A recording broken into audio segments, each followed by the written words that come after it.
Sex can feel pretty great, but have you ever stopped in the middle of it to wonder why?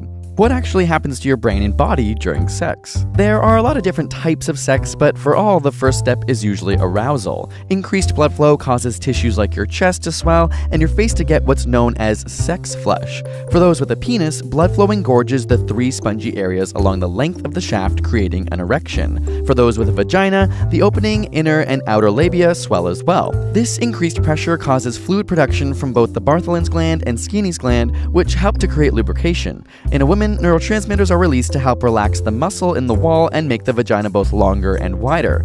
There's a wide-held belief that women require more time to achieve arousal, but using thermographic cameras on people's genitals while they watched porn, researchers found that it took healthy men and women both 30 seconds to begin arousal and reaching maximum arousal around 10 minutes in. Researchers have actually documented penetrative vaginal intercourse by getting 8 couples to perform missionary sex in an MRI tube.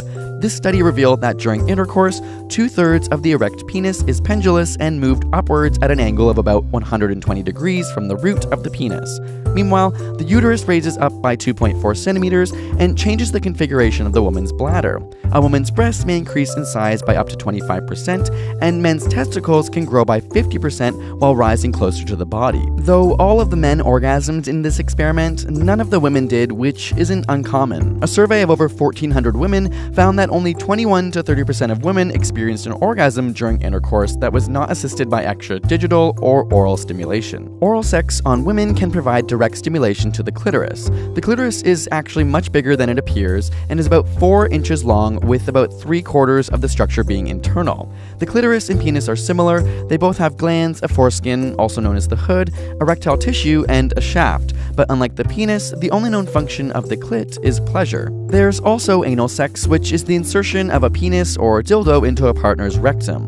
Though it's the primary form of sex among gay men, its popularity has surged among straight couples. A 2008 survey found that 44% of straight men and 36% of straight women have had anal sex. Your anus and surrounding area have a lot of nerve endings, including the pudendal nerve, which controls muscles in your external anal sphincter and carries sensations to the anus, penis, and clitoris. In men, penetration can stimulate the glandular organ known as the prostate.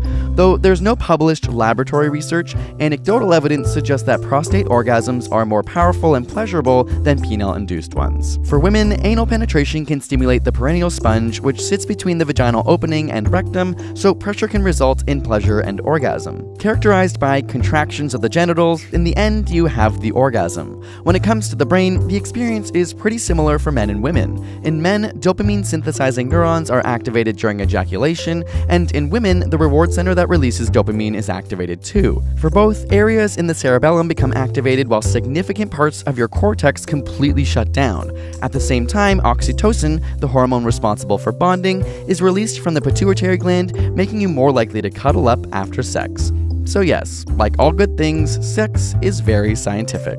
And yet, this video is probably demonetized because we mentioned sex, and even in a completely educational context, it's deemed inappropriate and flagged. So we wanted to talk about this in our new podcast, alongside other science questions like whether sex ed actually increases sexual activity, why condoms expire, and also tell funny stories from the awkward sex talks with our parents growing up. You can listen to it by searching for Side Note on iTunes or using the link that we put in our description. We're honestly so excited by our new podcast and have loved every second of making it, and the support from you, our YouTube audience, would mean the world. Thanks for watching, and we'll see you over at the podcast.